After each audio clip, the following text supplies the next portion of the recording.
Bismillahirrahmanirrahim. Assalamualaikum warahmatullahi wabarakatuh. Perkenalkan nama saya Yusra Emanuel Putra, uh, dengan NIM H07133152 dari Prodi Sistem Informasi Fakultas MIPA Universitas Hasanuddin. Baik, jadi pada kesempatan kali ini kita akan sedikit membahas tentang basis data dalam kehidupan sehari-hari.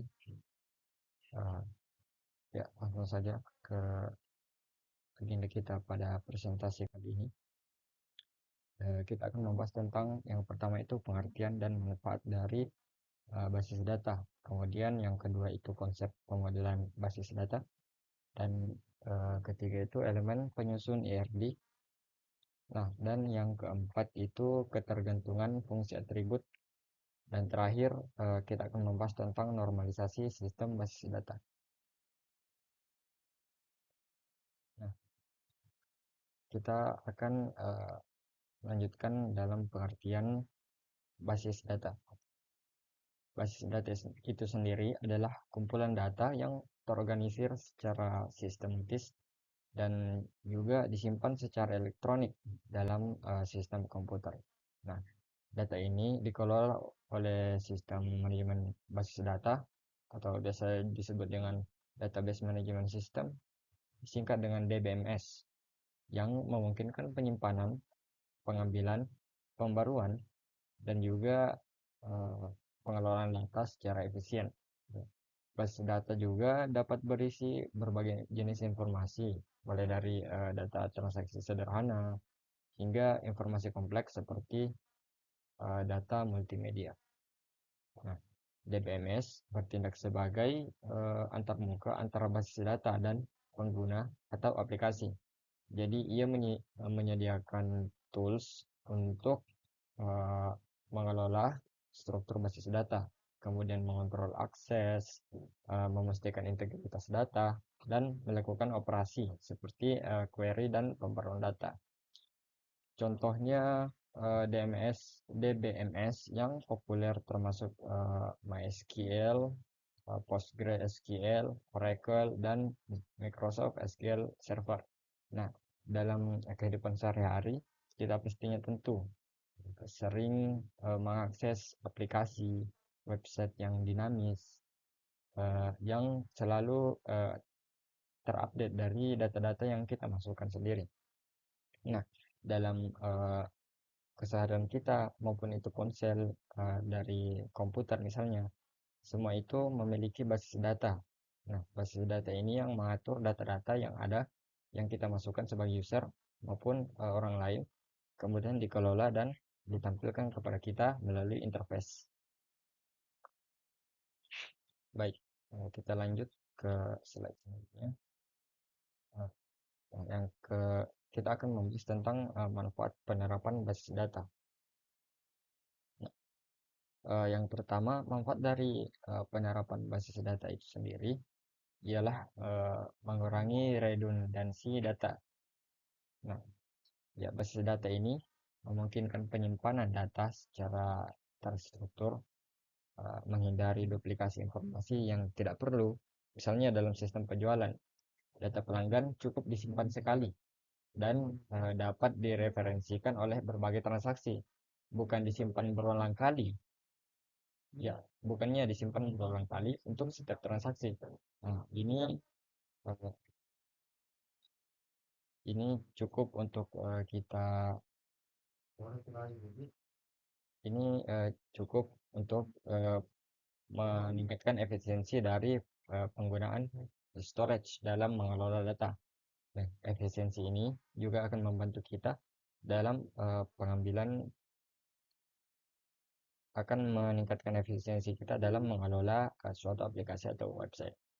Nah, yang kedua yaitu menjaga konsistensi data. Nah, dengan mengurangi redundansi basis data kita memastikan bahwa informasi tetap konsisten di seluruh sistem.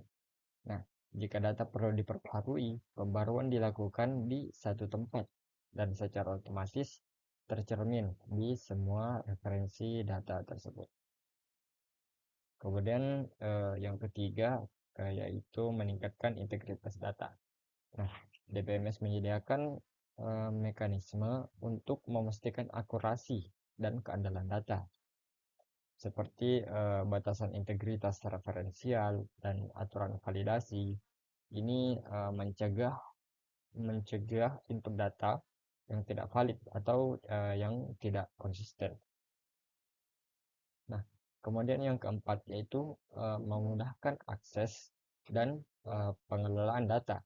Nah, basis data ini menyediakan metode terstruktur untuk mengakses dan memperbarui informasi. Pengguna dapat dengan mudah mencari atau memfilter atau juga mengambil data yang diperlukan untuk menggunakan query. Query yang dimaksud ini adalah misalnya kita bisa mencari, memfilter ataupun mengambil data dari suatu database, kemudian dengan mudahnya kita mengelolanya, tidak perlu lagi mencarinya satu persatu misalnya. Nah, kemudian yang kelima yaitu meningkatkan keamanan data. Nah, DBMS ataupun Database Management System menawarkan kontrol akses yang ketat. Nah, ini memungkinkan untuk sang administrator ataupun admin untuk mengatur siapa yang dapat melihat atau mengubah data tertentu. Nah, ini juga mendukung enkripsi data dan logging untuk audit. Nah, kita biasanya mengenal ini sebagai pembatasan akses untuk beberapa pelaku. Misalnya untuk admin ada privilege khusus yang bisa mengedit data. Nah, adapun user misalnya ada dikenakan batas-batas tertentu untuk tidak mengedit ataupun mengakses beberapa data yang sensitif. Nah, kemudian yang terakhir yaitu mendukung pengambilan keputusan. Ya, dengan menyediakan akses yang cepat ke data yang akurat dan terorganisir, ya, basis data memfasilitasi analisis data dan pelaporan yang baik, kemudian mendukung proses pengambilan keputusan yang lebih cepat dan lebih tepat. Ya, mungkin ya, oke. Selanjutnya kita akan membahas bab selanjutnya yaitu konsep pemodelan basis data. Nah, yang pertama adalah kita akan membahas tujuan. Pemodelan basis data adalah proses menciptakan representasi abstrak dari sistem data. Tujuannya adalah untuk menggambarkan struktur dan hubungan antar data serta memudahkan sang perancang untuk merancang dan implementasi basis data yang efisien dan efektif.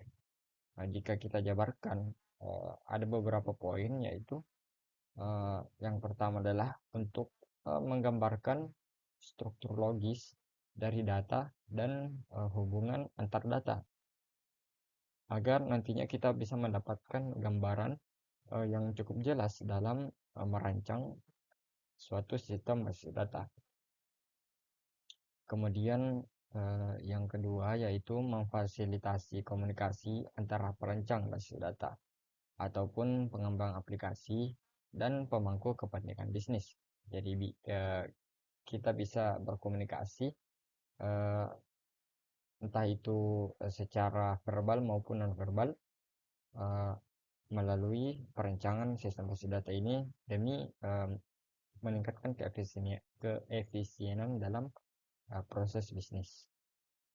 Nah, yang ketiga yaitu menyediakan blueprint untuk implementasi fisik basis data. Nah, mengidentifikasi dan menyelesaikan potensi masalah dalam desain sebelum implementasi. Kita lanjut ke dalam jenis-jenis model data. Nah, model yang pertama yaitu model konseptual atau akrab kita sebut ERD, yaitu Entity Relationship Diagram. Nah, ERD ini adalah representasi tingkat tinggi dari struktur data. Nah, ERD juga berfokus pada entitas, atribut, hubungan antar entitas, dan lainnya. Nah, kemudian di dalam ERD itu tidak mempertimbangkan detail implementasi teknis, hanya berupa gambaran secara umum. Dan yang terakhir yaitu berguna untuk komunikasi dengan pemangku kepentingan non teknis.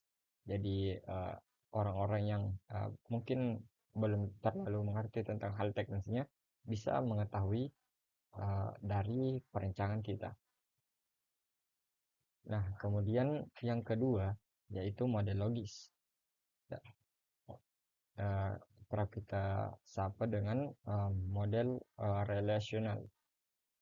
Nah, adapun model logis ini uh, itu yaitu menerjemahkan model konseptual ke dalam struktur yang lebih terorganisir.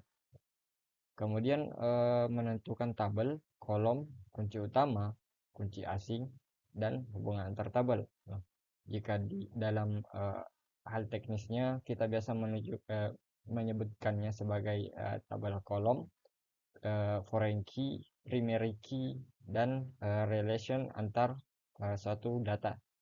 Nah, kemudian yang ketiga adalah independen dari sistem manajemen basis data tertentu. Nah, contoh dari model relasional adalah dengan tabel dan hubungan yang didefinisikan. Nah, kemudian yang ketiga, model yang terakhir yaitu model fisik. Nah, representasi spesifik dari basis data seperti yang akan diimplementasikan dalam DBMS tertentu, yaitu mencakup detail seperti tipe data spesifik, indeks, partisi, dan optimasi penyimpanan. Nah, disesuaikan dengan kemampuan batasan DBMS yang dipilih. Selanjutnya kita akan melanjutkan ke pembahasan selanjutnya yaitu elemen penyusun ERD. Nah, baik, secara garis besar elemen-elemen penyusun ERD terbagi ke dalam 4 bagian.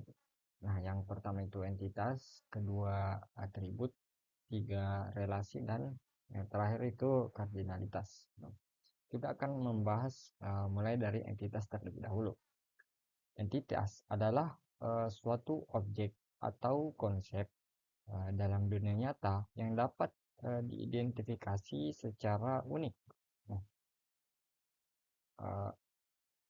biasanya representasi dalam diagram itu digambarkan sebagai persegi panjang. Kemudian contoh penerapan dalam ERD dalam suatu sistem basis data yaitu mengambil contoh dalam sistem universitas misalnya, yaitu entitasnya itu mahasiswa, mata kuliah, dosen, dan sebagainya. Nah, contoh lainnya yaitu dalam sistem perbankan, entitasnya seperti nasabah, rekening, dan juga transaksi. Kemudian setelah entitas, tentu saja kita memiliki atribut. Nah, apa itu atribut? Atribut adalah karakteristik atau properti yang menggambarkan suatu entitas. Nah, karakteristik ini yang dimiliki entitas itu tidak terbatas pada hanya satu karakteristik dalam suatu entitas. Kemudian representasinya di dalam suatu diagram itu biasanya digambarkan sebagai oval ataupun lingkaran yang terhubung langsung ke entitas. Jenis-jenis atribut ada beberapa. Nah, yang pertama itu atribut kunci atau biasa kita sebut key atribut. Gunanya apa? Gunanya adalah mengidentifikasi entitas secara unik, yaitu biasanya mengidentifikasi setiap entitas memiliki atribut kunci yang berbeda di antara entitas lainnya. Misalnya untuk mahasiswa memiliki atribut key ataupun primary key sebagai atau mahasiswa memiliki NIM sebagai primary key. Nah, setiap mahasiswa pasti memiliki NIM yang berbeda-beda. Inilah yang digunakan untuk mengidentifikasi suatu entitas dan membedakannya dari entitas lainnya. Nah, kemudian ada atribut sederhana. Nah, atribut sederhana adalah nilai tunggal yang ada dalam suatu entitas yang juga bisa menggambarkan karakteristik dari entitas tersebut. Misalnya entah itu mahasiswa, nasabah misalnya pasti memiliki nilai tunggal yaitu nama. Nah, kemudian ada yang disebut atribut komposit. Nah, atribut komposit terdiri dari beberapa komponen. Nah, misalnya alamat terdiri dari jalan, kota, kode pos, dan lain-lain. Kemudian ada juga atribut multinilai. Atribut multinilai dapat memiliki lebih dari satu nilai. Misalnya nomor telepon dan lainnya. Nah, contoh untuk entitas mahasiswa dalam sistem basis data universitas yaitu atributnya NIM, nama, tanggal lahir, alamat, fakultas, jurusan, dan sebagainya. Selanjutnya kita akan membahas tentang relasi. Nah, relasi adalah hal yang menunjukkan hubungan atau interaksi antara dua atau lebih entitas. Biasanya digambarkan dalam diagram ERD atau Entity Relationship Diagram itu sebagai garis yang menghubungkan antar entitas dengan bentuk berlian di tengahnya. Ataupun biasa kita kenal sebagai bentuk belah ketupat. Contohnya mahasiswa dengan mengambil mata kuliah. Nah, mahasiswa dengan mata kuliah ini mempunyai hubungan relationship yang berupa kata kerja, yaitu mengambil. Jadi mahasiswa mengambil mata kuliah. Yang di mahasiswa ini entity, mata kuliah juga entity, dihubungkan dengan relationship atau hubungan mengambil. Begitu juga dengan misalnya dosen. Dosen dengan memiliki hubungan dengan mata kuliah itu mengajar. Misalnya dosen mengajar mata kuliah. Kemudian contohnya di nasabah. Nasabah dengan rekening itu dihubungkan dengan memiliki. Misalnya nasabah memiliki rekening. Adapun aturan yang ditetapkan dalam relasi ini yaitu harus berupa kata kerja. Seperti yang kita tahu tadi, misalnya mengambil itu merupakan kata kerja, mengajar juga memiliki kata kerja, dan memiliki juga merupakan kata kerja. Kata kerja inilah yang menghubungkan dua entitas, dua atau lebih entitas. Nah, yang keempat yaitu kardinalitas. Definisi dari kardinalitas yaitu suatu hal yang menunjukkan jumlah instansi dari satu entitas yang dapat atau harus dihubungkan dengan satu instansi dari entitas lain.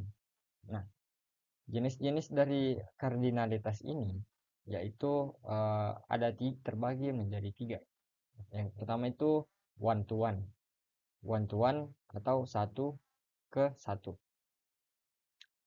Misalnya dalam atribut suatu entitas A misalnya berhubungan dengan tepat satu entitas B dan sebaliknya.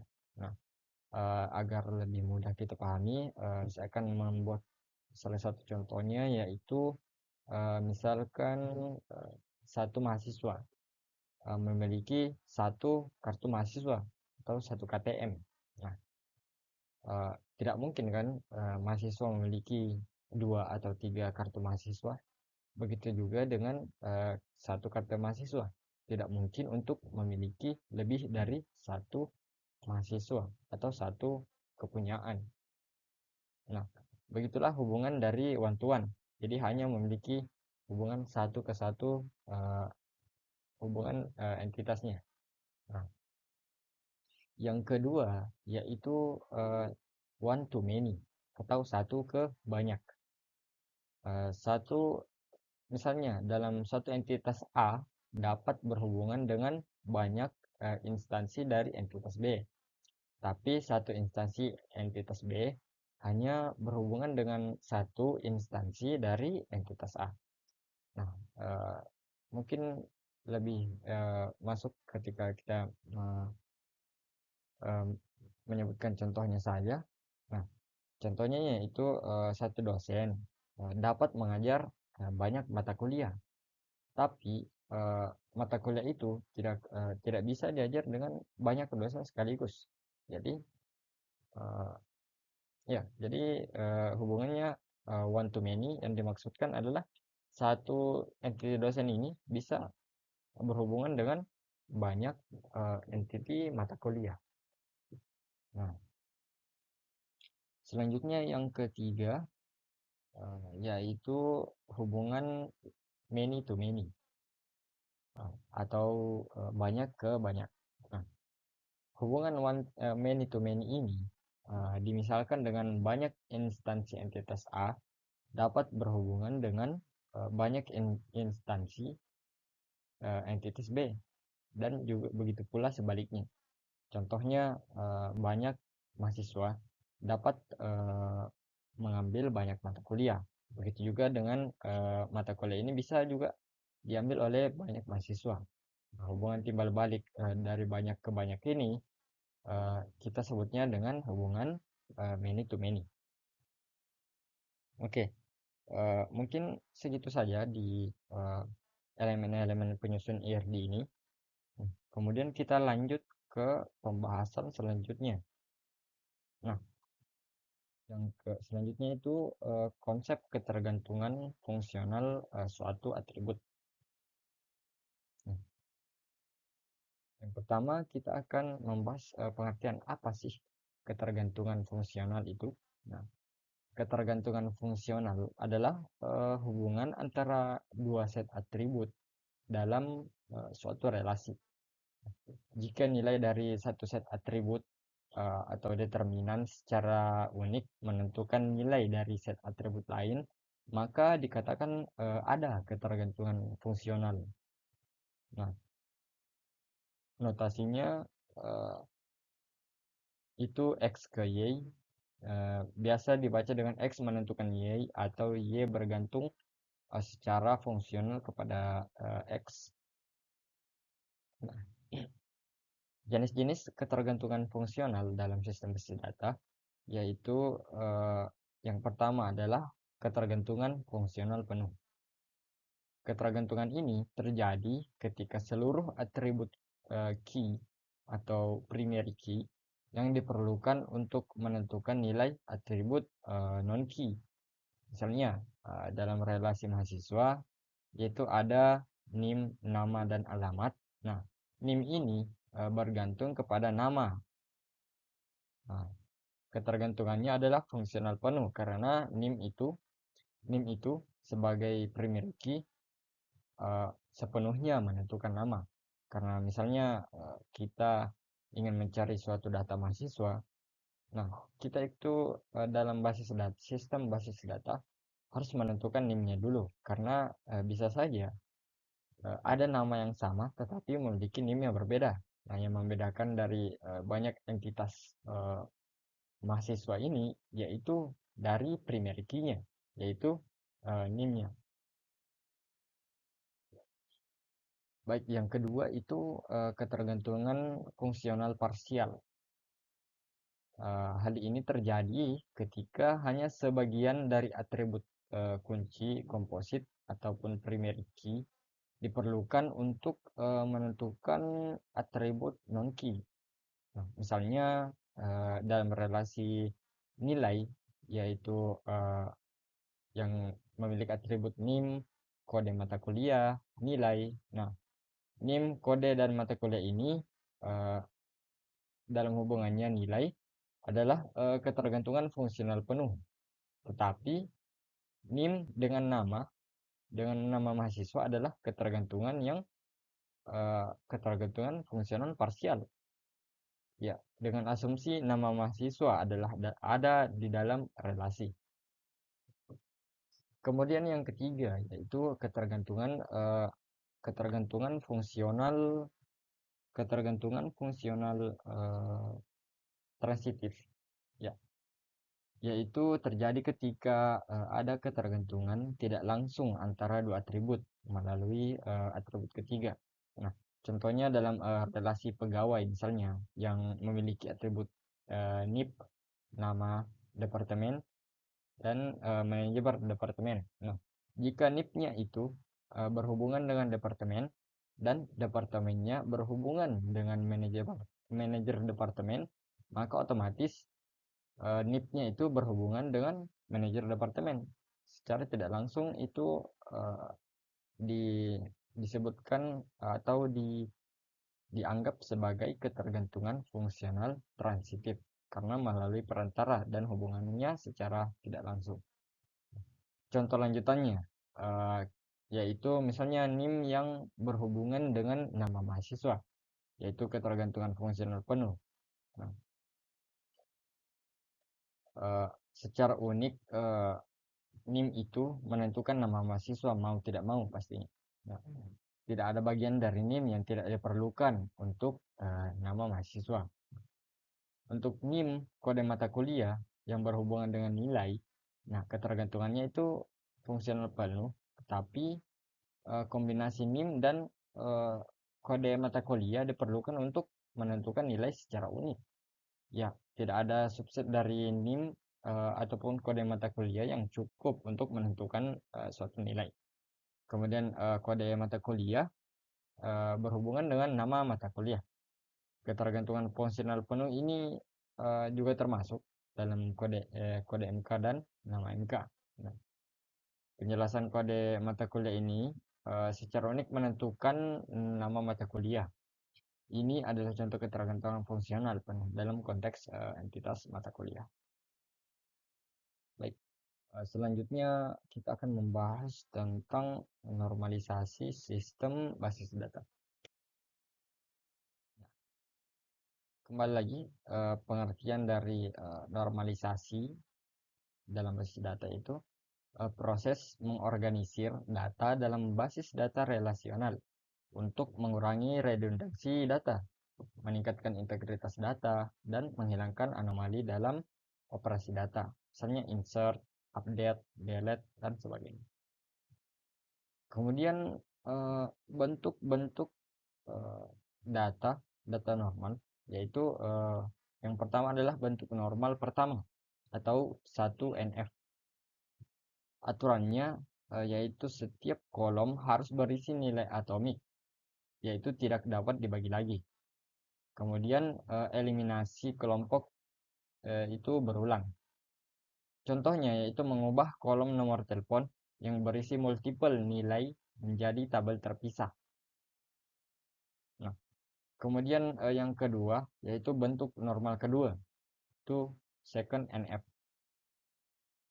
Aturannya yaitu harus dalam satu NF dan semua atribut non-key-nya harus bergantung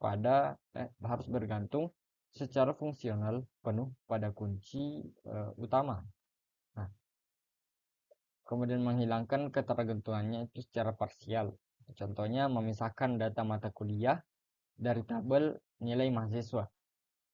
Nah, yang ketiga yaitu bentuk normal ketiga atau 3NF. Aturannya itu harus dalam second NF dan tidak ada ketergantungan transitif antara atribut non-key. Ya, menghilangkan ketergantungan transitifnya, ya contohnya memisahkan data departemen dari tabel pegawai. Ya, adapun yang bentuk-bentuk lainnya yaitu mengurangi anomali pada operasi data. Misalnya mencegah inkonsistensi saat memperbarui, menyisipkan, ataupun menghapus data. Kemudian memudahkan pemeliharaan data dan menyederhanakan struktur basis data untuk pemeliharaan aplikasi sistem basis data yang menjadi lebih mudah. Nah, kemudian tujuan-tujuan dari normalisasi data yaitu yang pertama menghilangkan redundansi data, yaitu mengurangi duplikasi informasi yang tidak perlu yang dapat menyebabkan pemborosan ruang penyimpanan dan potensi inkonsistensi dalam inkonsistensi nah, dalam sistem basis data. Yang kedua yaitu mengurangi anomali pada operasi data. Hal ini mencegah masalah yang mungkin timbul saat melakukan operasi insert, update, atau delete pada data yang tidak ternormalisasi dengan baik. Kemudian memudahkan pemeliharaan data. Struktur data yang lebih sederhana dan terorganisir memudahkan pembaruan dan pengelolaan pada data. Selanjutnya, pada kesimpulan eh, pembahasan kali ini, nah kita bisa melihat bahwa yang pertama bisa dapatkan eh, pengertiannya yaitu komponen basis data adalah komponen fundamental dalam sistem informasi modern, menawarkan berbagai manfaat seperti pengurangan redundansi, peningkatan konsistensi dan integritas data, serta dukungan untuk pengambilan keputusan yang lebih baik. Kemudian komponen basis data khususnya melalui ERD atau Entity Relationship Diagram membantu dalam visualisasi struktur data dan hubungan antar entitas yang sangat penting dalam tahap perencanaan sistem. Kemudian yang ketiga yaitu pemahaman tentang elemen-elemen ERD seperti entitas, atribut, relasi, dan kardinalitas memungkinkan perencanaan basis data yang lebih efektif dan sesuai dengan kebutuhan organisasi. Yang keempat yaitu konsep ketergantungan fungsional, fungsional atribut memberikan dasar teoritis untuk memahami hubungan antar data eh, antar data dan menjadi landasan penting dalam proses normalisasi. Dan yang kelima yaitu normalisasi data adalah proses kritis dalam mengurangi redundansi dan meningkatkan integritas data meskipun meskipun perlu diimplementasikan dengan mempertimbangkan keseimbangan antara efisiensi struktur dan kinerja sistem. Baik, mungkin itu saja untuk kali ini dan semoga pembahasan kita tadi itu bisa bermanfaat untuk penonton sekalian dan jika ada kesalahan yang uh, timbul dalam uh, yang saya lakukan dalam presentasi kali ini, mohon dimaafkan karena kesalahan itu datang dari saya dan kebenaran itu datangnya dari Allah Subhanahu wa taala. Kurang lebihnya mohon dimaafkan. Uh, Wabillahi taufiq wal hidayah. Assalamualaikum warahmatullahi wabarakatuh.